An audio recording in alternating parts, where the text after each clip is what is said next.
So this week, Donald Trump has been really ramping up his attacks against America, and a lot of people are pushing back. I want to go over what's going on, what's the latest, and let's just jump right in. So first, this is in Chicago, where ICE agents were trying to arrest a person on a bicycle.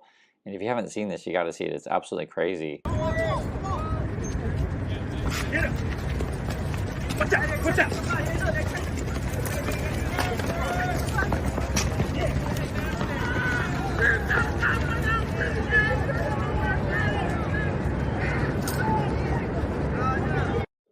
Isn't that like the wildest thing you've ever seen? And someone in our community said that they asked a friend who works in law enforcement, what they thought about some of the stuff we're seeing with ICE. And from their opinion, again, someone in law enforcement was saying it looks like you have a few sort of regular ICE people and then a bunch of, part-time amateur kind of people. And I mean, it's effectively kind of what you're seeing here. I don't know how to put it. Why are we chasing after someone on a bicycle? Are they threatening in some way? I mean, it's like, it's so weird. And then you got the situation in Portland, and I want to show you a little bit of what people are saying about that. Let's watch this. Been able to watch that portrait and courage that is our governor as she speaks to President Trump. And that's the mayor of Portland with the governor of Portland. And she's giving him leadership lessons, which is what we need so badly right now. She says, Mr. Trump, troops are for those to protect us from our foreign enemies, not Portland, Oregon. Right, and so as the mayor's saying, troops are to protect us from foreign enemies, not Portland, Oregon. And one of the things that I also want to mention, whenever I see people on the Democrat side or in various cities, you can always see the crowd is very diverse, right? That's America. Now, Trump wants a different type of America, of course. I'm sure you guys know which type that is. But when you watch the Fox News stuff, they basically clown themselves on a daily basis. So listen to what they say is the real problem. Portland is a mess. You guys are responsible. And when help comes out, you're going to make the bad guys the federal agents, but they're sending 200 National Guards to take over Portland. Portland is now suing back. But these protesters with their nose rings and purple hair are causing havoc in front of federal buildings. That is the reason you call them the National Guard. And you're a national joke. Nobody wants to live there anymore. Nobody works there anymore. The president's there to help. I just hope the administration does a good job letting everybody know what their objective is. It's not to hurt Democrats. It's to help a city. All right, so I guess no one wants to live in Portland anymore. It's awful there. No one works there. And then he's even like, yeah, and it's your nose rings and purple hair. And so, and whenever I go through this stuff with you guys, I just want you to see the contrasting sides, especially for people who are outside the USA.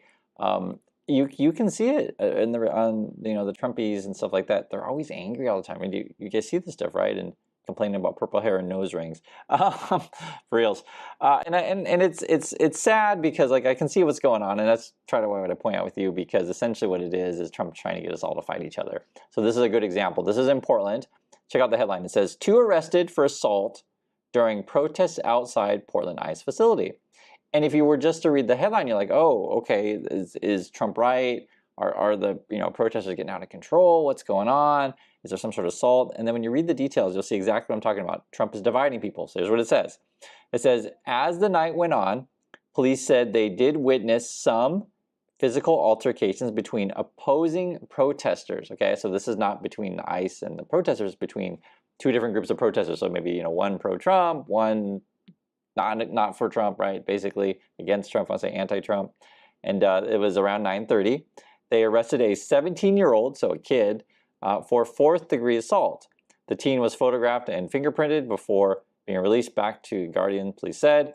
A short while later, officials said they also arrested a 38-year-old man for 3rd-degree assault. So again, they're describing it as being fights between protesters, which I can totally see happening. And the issue is, as I keep mentioning, Trump wants to divide everyone. From Trump's and other billionaires' point of view, they want you, the worker, to get mad and angry at other workers. And so while the workers are fighting, then the billionaires are just laughing at you. That's basically what it ends up being. And I got to point this stuff out because a lot of people fall for this stuff. Here's something else that a lot of people fall for. For Trump's, his fans, his MAGA people, they're always like, oh yeah, get rid of all the black and brown people and arrest everybody. Yeah, that's their point of view, and they're cheering that stuff on, right? And so while Trump has all the federal agents focusing on immigration, then they're not enforcing other things. So for example, this was in Reuters here. Exclusive federal drug prosecutions fall to the lowest level in decades as Trump shift focus to deportations, right? So remember, Trump is blowing up boats in Venezuela, trying to start a war down there. And Trump always says, oh, you know, I'm going to be tough on crime, etc. So he's going after delivery drivers and farm workers, stuff like that, deportations, and then they're not going after other things. And the one thing I've been telling you, which is always the same, is follow the money. So what else are they not cracking down on? So the Trump people are not going after money laundering. It says right here, the pullback was more dramatic for the types of conspiracy and money laundering cases often used to pursue high-level traffickers. The number of people charged with money laundering dropped by 24%, right? So these kind of things. So you go after some stuff, right? So Trump's interested in delivery drivers and trying to get Americans just fighting each other, and then you're not enforcing other things. That's sort of what's going on there.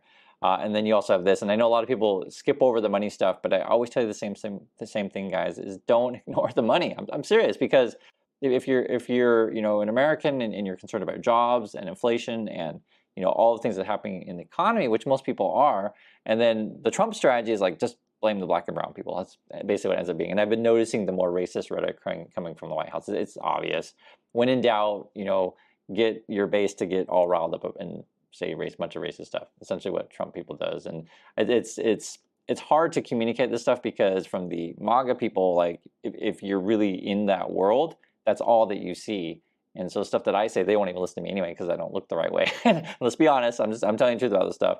And even on YouTube, most of the popular YouTubers all look a certain way, and I'll just leave it there. I don't want to touch that stuff because you guys know how it is in USA. People don't like to hear the truth on this. It's frustrating. But I just try to tell you the best. Focus on the money. At the moment, Trump is trying to deregulate as much as he possibly can. Also, it was interesting. The Washington Post did an interview with several MAGA people who are disappointed, you know, disillusioned that Trump isn't fulfilling his promises. Surprise, surprise. But the things that they say really capture sort of the world that they're in. And for those of you who have MAGA people in your life, you'll probably have these similar experiences. So I'll show you, I'll go over it. It says, is Trump keeping all his promises? This MAGA couple doesn't think so. And here's some quotes here. First, it says, Jessie Meadows told her mother-in-law not to panic, right? When business slowed at the family flower shop last year. They just needed to hold on a little longer until Donald Trump got back in office, right? So every day they're just dreaming and hoping that their savior is going to come for them, right? She's still waiting for the turnaround, and honestly, it feels like for a lot of these people that they're waiting for the second coming. It just seems like that kind of thing. They're still waiting. And this is a more description. It says, Carter, 37, who runs the local funeral home, also voted for Trump last year, believing he would be good for the economy. Okay, that's their point of view. Now, tariffs are pushing up prices for one of his suppliers, right? Got to pay more tax. And Carter isn't sure how long he can hold off raising his own rates. Tariffs, he said, quote, seemed unplanned and childish, right? This is when the reality of Trump's policies hit you. You're just like, I mean, it's just the reality, right? Unplanned and childish. And this is what else they say, though. It captures it. I'm not an economist. Probably going to get hurt before it gets better, okay? But we also really don't have a suggestion on how to fix that. We don't understand enough about it, okay? When I read through this, it just really captures the MAGA people. They're really, really hoping Trump's going to turn stuff around. They see Trump's policy as terrible, right? They even use the words unplanned and childish. But then they'll go like, well, but I don't really understand stuff, and I guess at the end of the day, I have to trust Trump. And it's like, how do you get through to these people? And that's sort of why I try to talk to you guys just on a daily basis, like a regular human being. I know, and often on YouTube, to get attention, you have to like wave your arms around and scream and kick and yell. And some people like that stuff, and it ends up just being entertainment. But I just want to tell you the truth about these things. If you want to hear what the White House says, because I go over through everything, this is from the White House point of view. They say, just as it did in the first term, once President Trump's economic agenda takes full effect, the unprecedented investments, and they claim that all this money's coming in. That's what the Trump people claim. They claim they're all getting rich. All this money's coming in. Historic tax cuts, right? For the rich people, but they don't tell you that part. Massive deregulation, as if getting rid of the cops on Wall Street is going to help you, right? I mean, this is their language. And energy dominance will fuel an economic boom, right? So they always tell you how rich everyone's going to be, etc. And then it becomes like for, the MAGA people, they'll say, well, it hasn't happened yet, because they can see their own bank accounts. And then they're just like, I don't really understand it, but I guess I have to trust Trump. And it is a weird culture that we live in when you have to deal with these kind of people. And again, people in your life who are like this, I'm sure you know. This is what Trump says then about Portland. Trump saying, you go out to Portland, people die out there. Many people have died over the years in Portland. I grew up in Portland, it's my hometown. So it's just funny to read this stuff. Portland is, I don't know how anyone lives there. It's amazing, right? How's anyone live in Portland? How could they possibly live around the parks and the ocean and the mountains? I mean, how awful could it be? But it's anarchy out there, and that's what they want. So, and if you live in the middle of the USA, and if you've never traveled to other states, you just, I guess, believe the stuff that you see on Fox News. You think it's just a wasteland everywhere else. And I hate to break it to you, and I just want to tell you the truth on this stuff. Hop in the car if you can, go visit other states, get out and get away from Fox News, and you'll realize, wow, purple hair and nose rings, that's not your worst problem in the world. Being honest with you guys. And you'll realize, there's a reason why on one side be the Trumpers and the Fox, they're just angry all the time. On the other side, you'll see a lot more diversity and it's a lot more smiles, and it's just a lot different. It's really, really different. And I've lived in several states in USA. I can attest firsthand. It's really, really different. And I know a lot of people are struggling. I'm also honest with you. I know the economy's tough. I know prices are through the roof. I know that housing is expensive. I know all these things. I know it's hard to get a job out there. That's why I talk to you like a real person. Where Trump's, if you literally just read their words, it's just like, what planet are they on, and who are they trying to fool? And I guess MAGA people, but how long can you possibly fool people? And then you have this, U.S. set for largest mass resignation in history as Trump continues deep cuts. So I guess word in the street, possibly 100,000 federal workers will resign to be the largest in history. And this is, it's just what's going on. And for those of you who work in the government, because a lot of people watch the channel work in the government, or work in the military, you guys probably heard about the stuff coming down the pipeline and that possible shutdown, and Trump and that meeting with the generals. I'll just say this, to me it's obvious that Trump's trying to burn down the country. For what reason, who knows, other than put money in his pocket. And anyone who supports him is, I think, frankly crazy. I'll just be honest with you guys. You read this stuff. The Trump administration is set to oversee the largest mass resignation in U.S. history on Tuesday, with more than 100,000 federal workers set to formally quit as part of the latest wave of deferred resignation program. And then you got Trump this, I guess they had a lawsuit against YouTube. Trump was mad that his account got banned or whatever. And they're going to use, the settlements for $24.5 billion, and I guess $22 million of that is going to go to the construction of the new ballroom. And it's interesting because before, when Trump claimed that, he and his buddies are going to pay for the ballroom and whatever, I guess what it ends up being is Trump's going to sue people to pay for the ballroom. It's ridiculous as this stuff sounds. It's just, how can we even talk about this in a serious way? Because this is like the most ridiculous news out there, right? Everything's ridiculous with Trump. But yeah, I guess we're suing companies to pay for the ballroom. And this is a touchy subject these days, being what can be on social media, because Trump, he likes to lie, right? So just recently he put out the AI video. It was just a big lie about this whole medbed thing, about this, I guess, supposed technology that the government is keeping from you that can make your arms grow back and such. No, for real, and cure cancer. And it's like, what? But that's something that on YouTube, and if you guys haven't noticed lately, there's a lot of AI slop out there, promoting all kinds of nonsense. And also, I'll tell you the truth on this one, and people get upset with the truth, but it is the truth. There are some left-leaning channels that, maybe politically I agree with them, but they put out a bunch of AI, thumbnails, images, etc., that are basically lies. And I feel, I don't condone any of that kind of stuff. So I think there definitely needs to be, some sort of regulations or crackdown on stuff in the future. And the proliferation of lies, this post-truth era, is not a good thing under Trump. So from Trump's point of view, though, that's freedom of speech. I can, and I'll give you an example.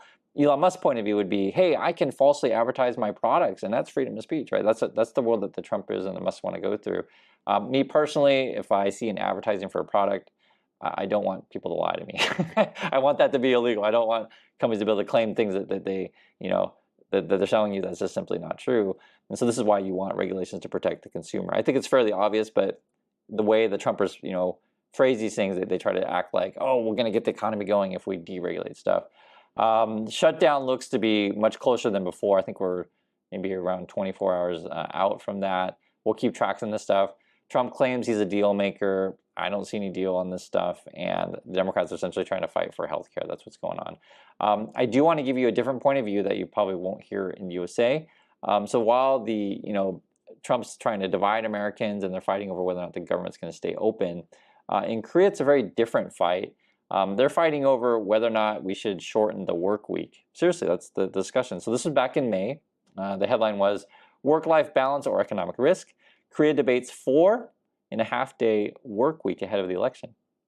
And this question I pose to you as just a regular worker, how would you like to have either 4.5-day work or even just a 4-day work week? Would you prefer that? And in fact, it's under debate continuing. This is now in September, and this is a headline here. Korea's 4.5-day work week plan stirs business backlash. So the current president, President Lee, is more, say, like this U.S. equivalent would be like more left-leaning Democrat type. And then the opposition party is basically, and I'm being frank with you guys, it was President Yoon who got arrested and impeached. Basically, a lot of his followers are cult, like a religious cult, and you can look this stuff up. It's the Unification Church. It's similar to MAGA. You could argue worse. I mean, it really is religious cult stuff. They were taking bribes from the church. It's crazy, but they're also more pro-business, anti-worker. And so, from some point of view, and I get the business point of view, is like, I don't want my workers to have any time off. I want them to keep working. But point being, though, this is the debates we're having in Korea, actually, is how can we make workers' lives better? And when you get out of, say, the U.S. context of politics and see what other countries are debating, you realize like how bad Trump is. Like it's like so off base. In other parts of the world, they don't really fight over making healthcare affordable. That's just an untouchable thing. It's like, okay, we decided as a society we want healthcare and education, and let's now we're talking about whether or not we want 4.5-day work weeks, because the ultimate goal, I guess, the current president in Korea, Lee, is like we should go to 4-day work week because it makes everything better. Be it people have more kids, people have more happiness, and they end up being more productive. So that's the basic argument for that. And I'd like to hear you guys' thoughts on that one. If Americans would go for that or not. Because if you go to the Trump point of view, he's always saying, I want you to work more overtime, and I want you to have jobs that have tips, right? No, seriously, that's like, see, Trump's plan. Trump's no tax on overtime is now U.S. law. Some Americans don't even qualify. Here's a catch. And I see J.D. Vance giving speeches, time to time. Hey, if you want to work overtime, you can be really, really rich. And it's like, I don't want to work overtime. Do you want to work overtime? And that's why I said you can contrast it with what's happening in Korea. They're debating 4-day work week. So it's a different world out there. And my point of view is tell you guys the truth, give you a global perspective, and know that there's other ways to do things other than the Trumpy way. There's other ways. You don't have to go down the Trumpy, path where everyone's divided all the time and angry nonstop. There are other ways to live. So that's my point of view on this stuff. I'd like to hear yours, and I'll catch you on the next video.